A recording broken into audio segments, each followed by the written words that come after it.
तो ये video class 11th के लिए प्रोज का चैप्टर, ये फर्स्ट पार्ट हम लोगों ने पढ़ा था। उसमें इंट्रोडक्शन और 6 पैराग्राफ हम लोगों ने पढ़ लिया था। समुद्री यात्रा प्रारंभ हो चुकी थी राइटर की अपने परिवार के साथ, और 2 प्रोफेशनल क्रू मैन यानी समुद्री नाविक जो एक्सपर्ट होते हैं वो भी इन्हें मिल चुके थे। और हम लोगों ने वहाँ तक देखा कि तूफ़ान वगैरह आ गया था। जैसे कि ये लोग आशा कर रहे थे कि तूफ़ान समाप्त होगा, कुछ अच्छा होगा, लेकिन वो धीरे धीरे स्थिति और बिगड़ती जा रही थी। तो अब हम अगला देखते हैं उसका अगला paragraph. The first indication of impending disaster came at about 6 p.m. with an ominous silence. The wind dropped and the sky immediately grew dark. Then came a growing roar and an enormous cloud towered aft of the ship. With horror, I realized that it was not a cloud but a wave like no other I had ever seen.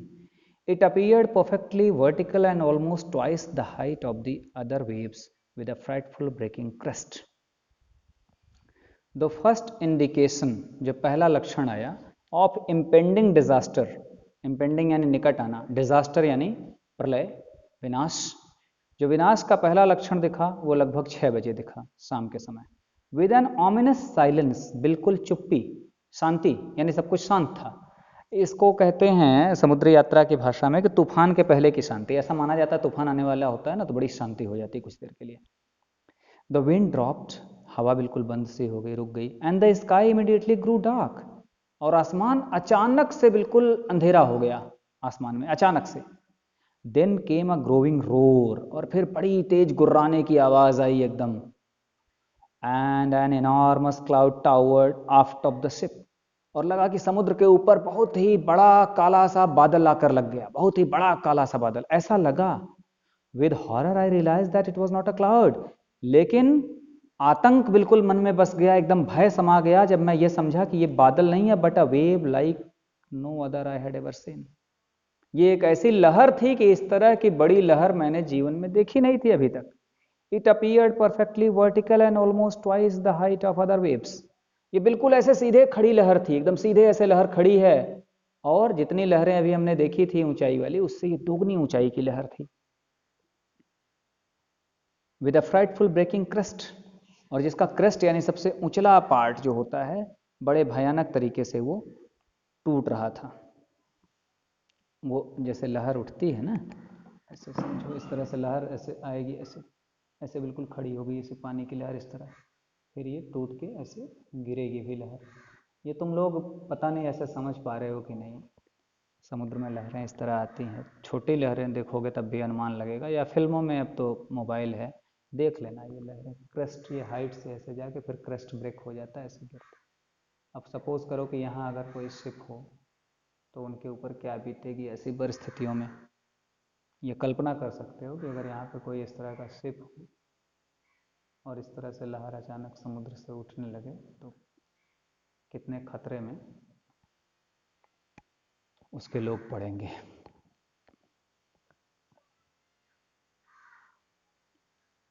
The roar increased to a thunder as the stern moved up the face of the wave, and for a moment I thought we might ride over it. But then a tremendous explosion shook the deck. A torrent of green and white water broke over the ship. My head smashed into the wheel, and I was aware of flying overboard and sinking below the waves. I accepted my approaching death, and as I was losing consciousness, I felt quite peaceful. इस paragraph में बिल्कुल मृत्यु को साक्षात वर्णन किया है, मृत्यु को कैसे सामने से देखा उसने, राइटर ने। कहते हैं वो जो दहाड़ थी, वो आवाज़ थी, वो बढ़ती चली गई तूफान की आवाज़ में। And stern moved up the face of the wave, और जो चेहरा था वो गाड़ी, वो जहाज का, उसके बिल्कुल सामने ऐसे लग रहा है कि बिल्कुल सामने से आके ऐसे गिरना शुरू हो गया, वो कठोर रूप में, उसकी कठोरता के साथ। And for a moment I thought we might ride over it, और एक क्षण के लिए मुझको लगा कि हम शायद ये लहर भी ऐसे आए और हम इस लहर के ऐसे ऊपर से निकल भी जाएं, हम शायद इस पे से गुजर जाएं, ऐसा मुझे एक क्षण के लिए लगा। But then a tremendous explosion shook the deck. लेकिन अचानक जैसे विस्फोट सा हुआ, बहुत बड़ा विस्फोट, और पूरा डेक, जहाज के जो ऊपर का पार्ट होता है उसको डेक कहते हैं, वो बिल्कुल हिल सा गया, एकदम हिल गया। A torrent of green and white water broke over the ship. और एक टॉरेंट, टॉरेंट का मतलब समझ लो कि बहुत अधिक मात्रा में पानी एकाएक आके गिरा। आप कल्पना करो कि इतनी बड़ी लहर आए और जहाज छोटा सा इसके सामने लग रहा है, तो इस तरह कल्पना करो कि अचानक गिरा पानी, और पानी का रंग भी कैसा, ग्रीन, और या तो वाइट, वाइट मतलब जो झाग बन गए थे इसलिए वाइट। ये गिरा और my head smashed into the wheel, और व्हील जो पहिया होता है, इस पे चलाने के लिए ऐसे पहिए बने रहते हैं, उससे थोड़ा कंट्रोल करते हैं, तो उस पर मेरा सिर जाके टकरा गया, उस पानी के जोर से सिर पे चोट आई। And I was aware of flying overboard and sinking below the waves. और मुझको ऐसा लगा कि मैं उस समुद्र में ही जैसे कि तैर रहा हूँ। ओवरबोर्ड यानी वो बोर्ड तो था लेकिन उसमें इतना पानी भर गया कि ऐसा लगा मैं उसी में अब तैर रहा हूँ, बिल्कुल तैरने लगा, समुद्र जैसा फीलिंग वहाँ ही आया। And sinking below the waves, और उन लहरों के नीचे अब मैं डूबता चला जा रहा हूँ धीरे धीरे। I accepted my approaching death, और मैंने अपने मृत्यु को स्वीकार कर लिया। अप्रोचिंग यानी निकट आ रही थी, मेरी मृत्यु मेरे निकट आती जा रही थी और मैंने उसको बिल्कुल स्वीकार कर लिया। And as I was losing consciousness I felt quite peaceful, और अब मैं धीरे धीरे होश खो रहा था, मैं धीरे धीरे बेहोश होने लगा, क्योंकि इस पानी में मैं डूब रहा था और सिर पे चोट आ चुकी थी। लेकिन होश खोते हुए भी मुझे बड़ी शांति का अनुभव हो रहा था, और मुझे ये लग रहा था कि अब मैं धीरे धीरे मृत्यु की ओर बढ़ रहा हूँ। Unexpectedly, my head popped out of the water a few meters away. Wave Walker was near the capsizing, her mast almost horizontal. Then a wave hurled her upright. My lifeline jerked taut. I grabbed the guardrails and sailed through the air into Wave Walker's main boom. Subsequent waves tossed me around the deck like a rag doll. My left ribs cracked, my mouth filled with blood and broken teeth. Somehow I found the wheel, lined up the stern for the next wave, and hung on. Unexpectedly, आशा नहीं थी, आशा के विरुद्ध, my head popped out of the water, मेरा सिर पानी के बाहर निकल गया अपने आप। ऐसी मुझे आशा नहीं थी। राइटर कह रहा है कि राइटर को लगा था कि मैं डूब जा रहा हूँ, उसमें मृत्यु की ओर जा रहा हूँ, लेकिन अचानक सिर वापस आया। A few metres away Wave Walker was near capsizing, her mast almost horizontal. और वेव वॉकर जो जहाज का नाम था वो वहीं पे पास में ही था, और हर मास्ट ऑलमोस्ट हॉरिजॉन्टल, मास्ट जो उस पर ऐसे खड़ा रहता है इस तरह का, ये बिल्कुल वर्टिकल होना चाहिए ऐसे सीधा, लेकिन वैसे तिरछा होकर टूट चुका था, तो ऐसे हो गया था। कैप्साइजिंग का भी मतलब वही होता है कि बिल्कुल उलट पलट जाना, तो इस तरह से था वहाँ पर। और then a wave hurled her upright, फिर लहर आई, यानी ये पूरे का पूरा उसका शिप सोचो ऐसे हो चुका था, ये दिशा ऐसे हो चुकी थी, लेकिन फिर एक लहर आई और क्या हुआ कि हर्ल्ड हर अपराइट, उसको तेजी से उठा के सीधा भी कर दिया एक लहर ने। My life line jacket jerked taught, और मेरा जो लाइफ लाइन था वो बिल्कुल बहुत ही टाइट था। और गार्ड रेल्स होती हैं जो ये इसके किनारे किनारे फिल्मों में देखा होगा कि रेलिंग बनी होती है, जैसे हम लोग बारजे पे या सीढ़ी के किनारे किनारे रेलिंग बना लेते हैं, तो वैसे जहाज के किनारे किनारे भी इस तरह से रेलिंग बनी होती है सुरक्षा के लिए, पकड़ने के लिए कोई गिर ना जाए। तो वहाँ पर आई ग्रैब द गार्ड रेल्स, तो वो जो रेलिंग बनी हुई थी उसको मैंने कस के पकड़ लिया। And sailed through the air into wave walkers main boom, और जो वेव वॉकर का मुख्य क्षेत्र था, जो मास्ट था, यहाँ पे मैं आ गया, फिर से उसमें तैर कर आ गया, पानी भरा हुआ था। Subsequent waves tossed me around the deck like a rag doll, लेकिन इसके बाद जो लहरें आई उन्होंने जैसे कि चिथड़ों की गुड़िया, तुम लोग तो नहीं समझ पाओगे आजकल के बच्चे, हम लोगों के समय में गाँव में लड़कियाँ या शहरों में भी कपड़ों की गुड़िया हाथों से बना के खेलते थे। ऐसा ऐसा समय नहीं था कि खिलौने रेडीमेड प्लास्टिक के है, प्लास्टिक का समय कम था, मिट्टी के लकड़ी के खिलौने होते थे, थोड़े महंगे होते थे, तो अक्सर लोग कपड़े की गुड़िया बनाते थे। तो वही कह रहे हैं कि जैसे कपड़े की गुड़िया को कोई उठा के इधर उधर फेंक दे, वैसे ही मुझे इधर उधर बिल्कुल उठा के फेंका बाकी आने वाली लहरों ने। माई लेफ्ट रिब्स क्रैक्ड, और ये जो रिब्स, ये यहाँ जो सीने की जो ऐसे हड्डियाँ होती हैं ना, इनको रिब्स कहते थे, ये बाईं ओर की रिब मेरी टूट गई। और रिब टूटती है ना तो वो फेफड़े में अक्सर धंस जाती है, लंग्स में, और वहाँ से ब्लड निकला। My mouth filled with blood and broken teeth, मुंह के दांत टूट गए, मैं टकराया इधर उधर और मेरा मुंह बिल्कुल खून से भरा था, यहाँ की हड्डी टूट गई थी। Somehow I found the wheel, लेकिन किसी तरह मैंने व्हील को पा लिया, वो जो चलाने के लिए उसका होता है उसको पकड़ लिया। Lined up the stern for the next wave and hung on, और अगला जो वेव आने वाली थी लहर, मैं उसको स्टर्न को जो दिशा सटीक करते हैं उसको मैंने सही किया और उस पर जुटा रहा, पकड़े रहा कस के। Water water everywhere, I could feel that the ship had water below, but I dared not abandon the wheel to investigate. Suddenly, the front hatch was thrown open and Mary appeared. We are sinking, she screamed. The deck are smashed. We are full of water. हर जगह पानी ही पानी था। I could feel that the ship had water below, तो ये तो deck ऊपरी part का वर्णन हो रहा है। समुद्र में नीचे इस डेक के अंदर बना रहता है घर, कमरे, सब सुविधाएं बनी रहती हैं अंदर। फिल्मों में इसको अच्छी तरह से देख सकते हो, अब तो तुम्हारे पास सुविधाएं हैं। पहले तो इस तरह की बातें पढ़ाने में गांव के बच्चों को बड़ी समस्या आती थी, जहाज़ तो हर सुविधा उसमें बनी रहती। तो कह रहे हैं कि मुझे ये लग रहा था कि अंदर भी पानी चला गया होगा, but I dare not abandon the wheel to investigate, लेकिन मेरी हिम्मत नहीं हो रही थी कि मैं ये व्हील छोड़ के अंदर जाके चेक करूं, क्योंकि अगर व्हील छोड़ता तो फिर जहाज़ की दिशा गड़बड़ाती, फिर तूफान में पता नहीं क्या होता, उलट पलट जाता जहाज़। Suddenly the front hatch was throne open, तो जो खुलने की जगह ऐसे बनी रहती थी सामने की, वो अचानक खुली। एंड मैरी अपीयर्ड, और मैरी वहाँ आई सामने, और उनकी पत्नी मैरी, मैंने पहले बताया था राइटर की पत्नी गॉर्डन को। तो ये बाहर आई और उन्होंने कहा we are sinking, she screamed, चिल्लाई, चीख के कहा हम डूब रहे हैं। The decks are smashed, we are full of water, कि ऊपर जो डेक की सतह है ये टूट गई है, ये डेक की सतह टूट गई अंदर, तो पानी चला गया, हम उसमें बिल्कुल अब डूब के मरने वाले हैं। Take the wheel, I shouted as I screamed for the hatch, और मैंने हैच को पकड़ने की कोशिश की। हैच जो होता है वो नीचे जाने का जो दरवाज़ा होता है, मैंने उसको पकड़ने का प्रयास किया और कहा कि ये व्हील को पकड़ो, व्हील को संभालो इसको।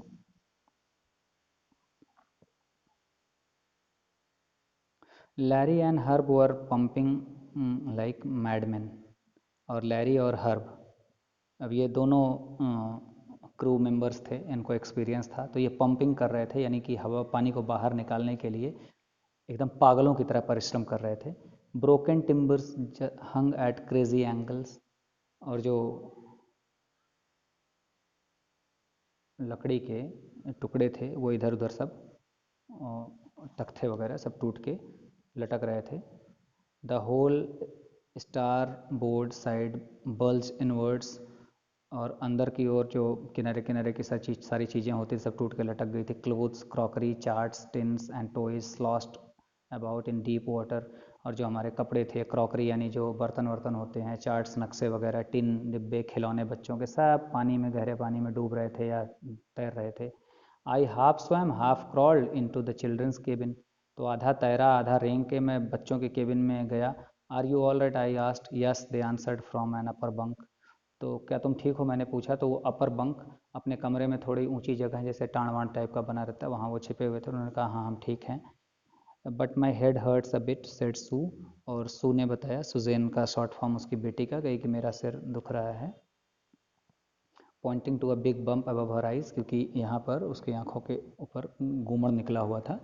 तूफान में जहाज जब उल्टा पलटा तो टकराया होगा, तो यहाँ फूल गया था। यहाँ दिखा के कहा कि सिर दुख रहा है। I had no time to worry about bumped heads, और मेरे पास ये समय नहीं था कि सिर में गूमड़ निकला है मैं उसको देख पाऊँ या उसकी चिंता करूँ। After finding hammer, screw and canvas, मुझे एक हथौड़ी मैंने खोजा और कुछ स्क्रूज खोजें, और कैनवस यानी कि मजबूत कपड़ा होता है वो, ये सब मैंने खोजा। आई स्ट्रगल्ड बैक ऑन डेक, और फिर संघर्ष करते हुए किसी तरह ऊपर डेक पे चढ़ा। With the starboard side bashed open, we were taking water with each wave that broke over us, और जो वहाँ का जो खुला हुआ था, तो हर जो भी आ रही थी लहर आगे, तो वो बार बार उसमें और ज़्यादा वाटर भरती जा रही थी। स्टार बोर्ड दाहिनी ओर का पार्ट उसके जहाज़ के ऊपर का, तो धीरे धीरे पानी और भरता ही जा रहा था हर लहर के साथ। If I couldn't make some repairs we would surely sink, तो अगर रिपेयर नहीं करेंगे, दाहिनी ओर का जो बोर्ड का वो टूट गया था, तो पानी अंदर जा ही रहा था हर लहर के साथ, तो हम जल्दी डूब जाएंगे, यानी नीचे पूरा पानी भर जाएगा, तो हमें कुछ रिपेयर करना पड़ेगा। Somehow I managed to stretch canvas and secure waterproof hatch cover across the gaping holes. तो जहाँ जहाँ लकड़ी टूट के सब लटक गई थी वहाँ पे मैंने किसी तरह उस कैनवस को, उस तरपाल को फैला दिया और वो वाटरप्रूफ हैच को मैंने कवर कर दिया जो होल्स वगैरह हुए थे. Some water continued to stream below but most of it was now being deflected over the side. तो कुछ पानी तो अब भी नीचे जा रहा था लेकिन ज़्यादा से ज़्यादा हिस्सा अब किनारे की ओर जाके बह जा रहा था. More problems arose when our hand pumps started to block up with the debris floating around the cabins and the electric pump short circuited. तो पंप्स कई प्रकार के होते हैं. एक तो हैंड पंप हाथ से जैसे हम नल चलाते हैं, इससे भी इस तरह का भी सिस्टम रहता है कि हम पानी बाहर कर दें, और इलेक्ट्रिक पंप भी रहता है. तो समस्या अब फिर बढ़ी जब हैंड पंप ब्लॉक होने लगे, क्योंकि जो कूड़ा कचरा भी जो अब केबिन में था वो सब भी उसमें आके फंसने लगे, तो उससे ब्लॉक होने लगा और इलेक्ट्रिक पंप शॉर्ट सर्किट हो गया, पानी वानी उसमें चला गया और वो जल गया. The water level rose threateningly, और वाटर का लेवल बिल्कुल भयानक तरीके से बढ़ता जा रहा था. Back on deck, I found that our two spare hand pumps had been wrenched overboard, along with the forestaysail, the zib, the dinghies and main anchor. फिर मैंने देखा कि जो हमारे दो एक्स्ट्रा हैंड पंप थे वो ऊपर वहाँ पे रेंच करके मतलब हटा दिए गए थे, जहाँ वहाँ पे फिक्स रहते हैं ना ये हैंड पंप. नल जैसी रचना ही, जैसे तुम लोग गांव में हैंड पंप चलाते हो ऐसी रचना बनी रहती है हाथ से चला के पानी निकालने के लिए इमरजेंसी में, कि बिजली वाला पंप ना काम करे. तो वो देखा कि जहाँ होना चाहिए था वहाँ से हटे हुए थे, फेंके हुए थे. और सेल जिससे हम चप्पू खेते हैं, दिशा देते हैं, वो सब भी उधर फेंके हुए थे. और एंकर एक पार्ट होता है, एंकर जिससे हम किसी चीज़ जहाज या नाव को किनारे फिक्स्ड करते हैं. एंकर इस तरह की रचना होती है लोहे की मजबूत सी, इस तरह की. ये इसमें रस्सी बांध देते हैं, इसको हम ज़मीन पे किनारे फेंक देते हैं तो ये फंसा रहता है, तो जहाज लहरों के साथ भटकता नहीं कहीं. इसको फिक्स्ड करने का काम लेते हैं एंकर से, इस तरह का. तो ये सारी चीज़ें वहाँ थीं. और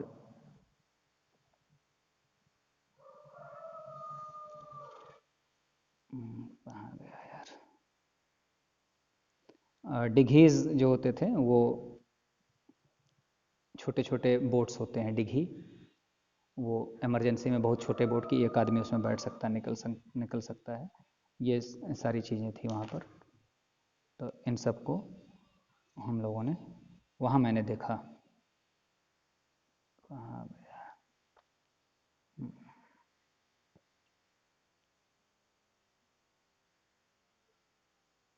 and the main angle. Then I remembered we had another electric pump under the chart room floor.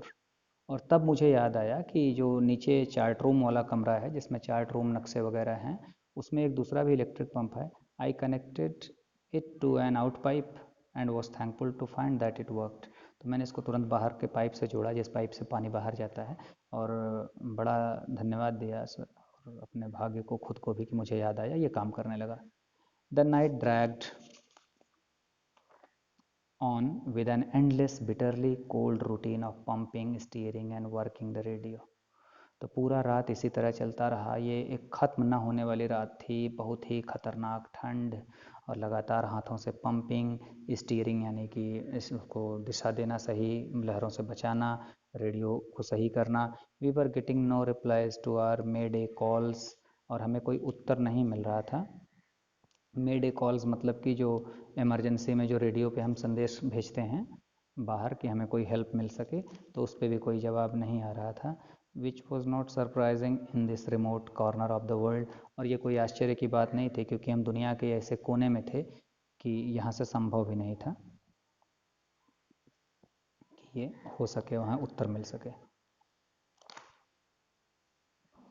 Shoes head had Solan alarmingly, और उनकी लड़की का सिर अब बहुत ख़तरनाक रूप से फूल के बड़ा होता जा रहा था.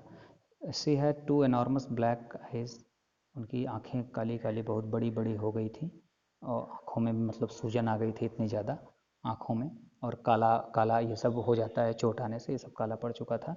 Now she showed us a deep cut on her arm, और अब उसने जब मुझे दिखाया उस रात में कि उसके हाथ में बहुत गहरी एक चोट भी लगी थी, कट का निशान था. When I asked why she hadn't made more of her injuries before this, मैंने कहा ये पहले क्यों नहीं बताया इसकी कोई व्यवस्था. She replied, I didn't want to worry you when you were trying to save us all. तो उसने कहा कि मैं आपको, जब आप हम लोगों को बचाने का प्रयास कर रहे थे तो उस समय मैं आपको ज़्यादा चिंतित नहीं करना चाह रही थी. देखो एक बच्ची की कितनी बड़ी बहादुरी है कि 7 साल की बच्ची और कितनी बहादुर हो सकती है. तो उसने कहा मैंने उस समय इसलिए नहीं बताया. तो यहाँ तक रखते हैं, अभी परिवार खतरे में है. फिर हम अगले वीडियो में, मैं समझता हूँ कि 2 वीडियोस और लगेंगे, प्रोज है ये. तो इसको तुम लोग लाइन बाय लाइन अच्छी तरह से पढ़ो. बुक सामने खोल के रख लिया करो वीडियो देखते समय. तो आवाज़ पे ध्यान दिया करो और अक्षर एक एक देखा करो, तो ज़्यादा तुम्हें लाभ होगा, उच्चारण भी समझ पाओगे. धन्यवाद.